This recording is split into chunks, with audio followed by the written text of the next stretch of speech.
ఎన్నికలు అయిపోయినాయి, ఫలితాల కోసం ఎదురు చూస్తున్నారు. మా పార్టీ అయితే నేనైతే ఎప్పుడు లెక్క పెడతారా, ఎప్పుడు చంద్రబాబు నాయుడు సాగంపుతారా,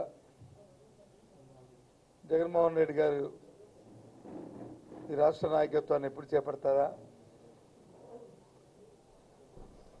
ఏదైతే ప్రజలు కోరుకుంటున్న సంక్షేమం ఏదైతే ఉందో స్వర్గీయ రాజశేఖర రెడ్డి గారి సంక్షేమం మళ్ళీ ఎప్పుడు వస్తుందా అని చెప్పి ఎదురు చూస్తున్న తరుణం ఇది. కానీ పాపం చంద్రబాబు నాయుడు గారికి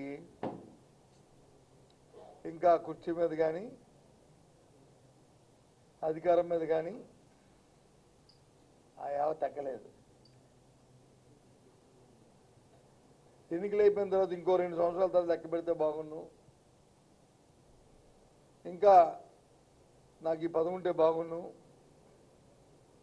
అని ఆయనతో ఆలోచన ఉన్నట్లు కనిపిస్తుంది మనకందరికీ. గత కొద్ది రోజులుగా ఆయన వ్యవహార శైలి చూస్తుంటే అలా అయితే పర్వాలే. ఫలితాలు అయిపోయిన తర్వాత కూడా, ఓటమి చవి చూసిన తర్వాత కూడా అదే అవగాహన మన మనసులో కానీ ఉంటే ఆ పరిణామం నుండి చాలా ప్రమాదం.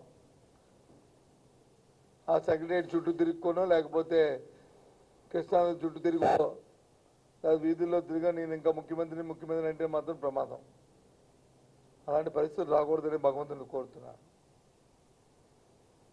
ఆయనకి అలాంటి ఆలోచనలు మానసిక రాకూడదని చెప్పి నిన్న మొన్న సమీక్షలు చేశారు. ఒక నాయకుడు అంటాడు, సమీక్షలు చేసి తప్పేంటి,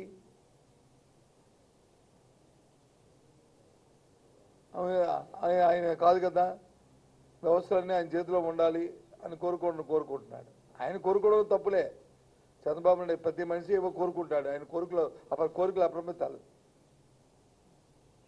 మనకి సిద్ధాంతం కూడా ఉంది, మన ఎకనామిక్ సిద్ధాంతం కోరికలు అప్రమితాలు. కానీ ఏ కోరికలు తీరే కోరికలు కోరుకుంటే అవి తీరుతాయి, లేదా కోరికల కోసం ప్రయత్నాలు చేస్తే సభ్యులు అవడానికి ప్రయత్నాలు అవుతాయి. కానీ ఆయన కోరికలు ఏంటి, వ్యవస్థలన్నీ నా చెప్పు చేతుల్లో ఉండాలి, ఆఖరి ఎలక్షన్ కమిషన్ కూడా నా చెప్పు చేతుల్లో ఉండాలని కోరుకుంటాడు. దీనికి కూడా సిబిఐనో లేదా వీటినో రాష్ట్రాన్ని రాకూడదు అని ఏది ఉంటే దాని మీద కూడా ఓ చట్టాన్ని చేయడానికి ప్రయత్నం చేసేవాడు ఏంటో. ఇవాళ చూస్తున్నా సమీక్షలు చేస్తే అతను అంటాడు, ఒక నాయకుడు అంటాడు సమీక్ష చేసి తప్పేంటని. నా నాయకుడికి చంద్రబాబు నాయుడు గారికి మీ ద్వారా చెప్తున్నా, సమీక్ష తప్పులే, కానీ ఆ చేస్తున్న సమీక్షలు ఏదైతే ఇంకా మిగిలిపోయిన ఇంక జరుగుతున్న పరిణామాలు ఏవైతే ఉన్నాయో, నీ అవినీతి కార్యక్రమాలు ఏమున్నాయో వాటి కోసం చేయడం అనేది తప్పు అంటున్నాం. ఇవాళ ఎండ తీవ్రంగా ఉంది, దానికి నీళ్ళు లేవు, అటు రాయలసీమ కానీ అట్లా కోస్తా జిల్లా కానీ ఎక్కడ చాలా బాధపడుతున్నారు. దాని మీద అధికారులు పిలిచి సమీక్ష చేసి నీటి కొరత ఉంది, వెంటనే చర్యలు తీసుకోండి అని రూట్లో మీరు చెప్పుంటే ఇట్స్ ఓకే, ఫైన్, పర్వాలేదు. చంద్రబాబు నాయుడు గారు ఇంకా మనం ఓట్లు అయిపోయినా సరే ఏదో డిస్కస్ చేస్తున్నాడని చెప్పి అనుకునేవారు ప్రజలు. కానీ నువ్వు చేస్తున్న సమీక్ష దేనికి? ఏదైతే పాత బకాయిలు ఉండిపోయినాయో ఆ బకాయిల కోసం ఇంకా ఎందుకు రాలేదని చెప్పి సమీక్ష చేస్తున్నావు. నీకు రావాల్సిన బకాయిలు రాష్ట్రానికి కాదు, నీ అవినీతి కోసం చేస్తున్న కార్యక్రమాలు. దీనికి అది ఆక్షేపణ, దీనికి ఎన్నికల కమిషన్ కాదంటుంది. అందరూ తెలుసు. ఒకసారి ఎన్నికలు ప్రకటించిన తర్వాత అధికారపూర్వకమైన పర్యటనలు కానీ అధికారపూర్వకమైన సమీక్షలు కానీ చేయకూడదు, చేయడానికి వీలు పడదు అనేది. అవన్నీ ఎన్నికల కమిషన్ పరిధిలోకి అధికారులందరూ వస్తారు. అప్ టు ఆ డేట్ ఏదైతే కట్ ఆఫ్ డేట్ ఇస్తున్నారో ఆ డేట్ వరకు. ముఖ్యమంత్రి గారు చెప్తున్నారు జూన్ 8వ తారీఖు వరకు నాకు అవకాశం ఉందా? ఎస్, జూన్ 2వ తారీఖు వరకు ఈ ప్రభుత్వం తాలూకా అధికార పరిమితి ఉంది. 8వ తారీఖు మీరు ప్రమాణ స్వీకారం చేస్తారు, అంతవరకు ఉంది.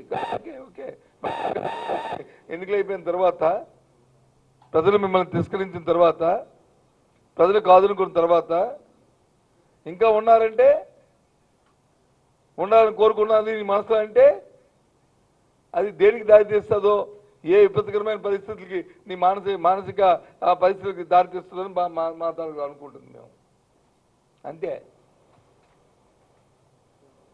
ఇంక అంతకంటే ఏం కాదు. అందుకు దయచేసి మాట్లాడినప్పుడు పెద్దలు మాట్లాడినా ఒక పరిణితి చెందిన ఒక బాధ్యతగా వ్యక్తులు మాట్లాడుతున్నప్పుడు జాగ్రత్తగా మాట్లాడుకోవాలి. చంద్రబాబు నాయుడు అన్ని వ్యవస్థలు కావాలి ఆయనకి, అసలు వ్యవస్థలకు అతీతుడిని అనేటట్లు ప్రభుత్వానికి ప్రయత్నం చేస్తాడు. మనం చూసాం 5 సంవత్సరాలు ఈ రాష్ట్రంలో పరిపాలన, 5 సంవత్సరాలు కూడా ఏ రకంగా జరిగింది పరిపాలన అనడానికి దానికి బోల్డెన్ ఉదాహరణలు ఉన్నాయి. ఏం మాట్లాడాడో ప్రతి మాటకి అది కాదు. మనం దేనికి అతీతం అనుకుంటే ప్రమాదం. అన్నిటికీ లోబడే ఈ మానవ జీవితం. ఆ అధికారంతో ఉన్న అధికారం ఈ భారత రాజ్యాంగంలో ఎవరు కూడా రాజ్యాంగానికి అతీతులు కాదు. అందరూ రాజ్యాంగం లోబడే ఉండే పరిస్థితి మన డెమోక్రసీ. అది ఆ మహానుభావుడు బాబాసాహెబ్ అంబేద్కర్ గారు పెద్దలు రాసిన ఆ రాజ్యాంగం అది. కాబట్టి ఇంత పటిష్టంగా దేశంలో, ప్రపంచ దేశాల్లో భారతదేశం రాజ్యాంగం ఉంది.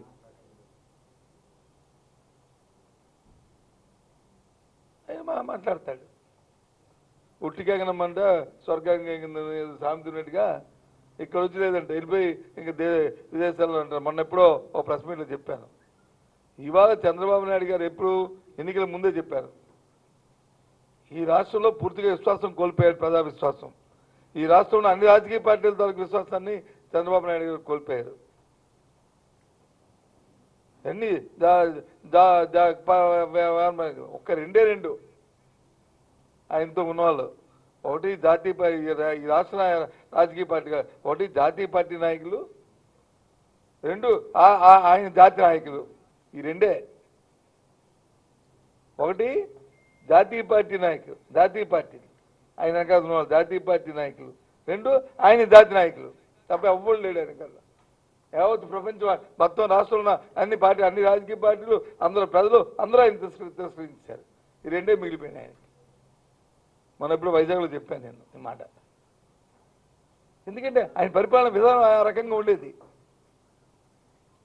ఏ ఒక్కరికి కూడా ఆయన విశ్వాసం తీసుకోలే, ఏ ఒక్కరికి కూడా ఇచ్చిన మాట నిలబెట్టుకోలే. అందరికీ మోసం, దగా,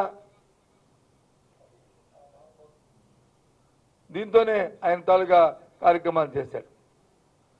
పైపొచ్చు ఇవాళ మళ్ళీ మనం మాట్లాడుతున్నాం. నిన్న ఇప్పుడు టెలికాన్ఫరెన్స్లో వచ్చి ఏదో చెప్పాడంట. నిన్న మొన్న వాళ్ళు తాలూకా కేడర్తో రోజు ఆయన టెలికాన్ఫరెన్స్ మాట్లాడతారు కదా, దాంట్లో చెప్పాడంట, మళ్ళీ నేను అధికారంలోకి రాబోతున్నాను, నేను ఒక్కనే ముఖ్యమంత్రి పదవికి వచ్చి ప్రమాణ స్వీకారం చేస్తాను, మీతో పరిచయాలు ఉన్న వైఎస్ఆర్సీ పార్టీలో శాసనసభ్యులు ఎవరైనా సరే పోటీ చేసిన పరిచయాలు ఉంటే వాళ్ళతో పరిచయాలు పెంచుకోండి, మళ్ళీ ఇదొక లాలుచ్చి ఇదొక మోసానికి తర. చంద్రబాబు నాయుడు గారు ప్రజలు అమాయకులుగా రాళ్లతో కొడతారు, రాళ్లతో పరిగెట్టించేస్తారు ఆంధ్ర రాష్ట్రం నుంచి. ఎలాగా నువ్వు అమరావతి ఇల్లు లేదు నీకు, ఎలాగ ఉన్నాయి మీ సొంత ఇల్లు వచ్చి హైదరాబాద్ ఉంది, ఎలాగ హైదరాబాద్ బాగా మార్చుకోవాలి, లేకపోతే ఈ జాతీయ పార్టీలు ఎవరిని అడిగి ఏదో రాష్ట్రంలో వెళ్ళిపోయి ఉండాలి. ఇలాంటి కుతంత్రాలు ఏమన్నా కుయక్తులు చేస్తే ఇది వాస్తవం కాదా? ఇది నిజం కాదా? ఇది అబద్ధమా? చుమ్మడిపంటారా? మీరు చెప్పిన డిస్కషన్ని మీరు మాట్లాడిన మాటల్ని తయారుగా ఉన్నారా? మీరు నవ్విపోతారు. ఏంటిది ప్రజాస్వామ్యం అంటే? అంత అపాసం అయిపోయిందా? అంత ఆట్లాటగా ఉందా? అంత తమాషాలుగా ఉందా? ప్రజలంటే ఓటు అంటే ప్రజలు ఓటు హక్కుతో వినియోగించుకుని ఓటు హక్కుతో గెలిచిన నాయకులు అంటే అంత అమాయకంగా ఉందా? చే ఇంకా ఆలోచన సరళ మారలే, ఇంకా బుద్ధిలో మార్పు రాలే, ఇంకా ఏదో విధంగా ఏదైనప్పటికీ కూడా నిండా నూరేళ్ళు ప్రజాస్వామ్యం వద్దిరుతుంది. అందుకే ప్రజాస్వామ్యం డెమోక్రసీకి ప్రజాస్వామ్యానికి జిందాబాద్ అంటారు. అందుకే ఇంతవరకు కూడా నిలబడింది ఈ దేశంలో, మన రాష్ట్రంలో కానీ. అంతే మీది ఎప్పుడు కూడా న్యాయానిది, ధర్మానిది. చతుశుద్ధి ఎవరైతే పనిచేస్తారో, ఏ ప్రభుత్వాలు అయితే పనిచేస్తాయో, చతుశుద్ధి ఎవరైతే ప్రజలతో మమేకమవుతారో, ఇచ్చిన మాటను ఎవరైతే నిలబెట్టుకుంటారో వాళ్ళకే ఎప్పుడు కూడా విజయం కట్టబెడతారు. అది 2 రోజుల్లో వాస్తవం తేలుతుంది. అంతేగాని రోజుకో కుటుంబెట్టుగా రోజుకో మాయా మోసం చేసుకొని ఇంకా పాత బకాయిలు వసూలు చేసుకోవడానికి, ఇంకా ఇచ్చిన కమిషన్లు అగ్రిమెంట్లు వచ్చి చేసుకోవడానికి. ఎప్పుడో ఇవాళ ఉదయం ఎవరో ఒక ఫ్రెండ్ చెప్పాడు, ఒక వాట్సాప్లో ఒక మెసేజ్ కూడా పంపించాడు. ఎన్నికల నోటిఫికేషన్ ఇచ్చిన తర్వాత కాన్ఫిడెన్షియల్ జీవోలు అని చెప్పి 18 జీవోలు ఇష్యూ చేశాడు. 18 confidential GOs. Hi, this is Bharat. Please subscribe. Please subscribe. Please subscribe. Please subscribe Please subscribe to Mirror TV. To Mirror TV. to Mirror TV. Mirror TV. To Mirror TV. Thank you. Please subscribe to Mirror TV. Hi guys, Nanumi Ruksha Dhillon. Please subscribe to Mirror TV. Thank you. Hi this is Allu Sirish, you are watching Mirror TV and subscribe చేయడానికి కింద subscribe button నొక్కండి. Mirror టీవీలో వచ్చే videos చూస్తుండండి.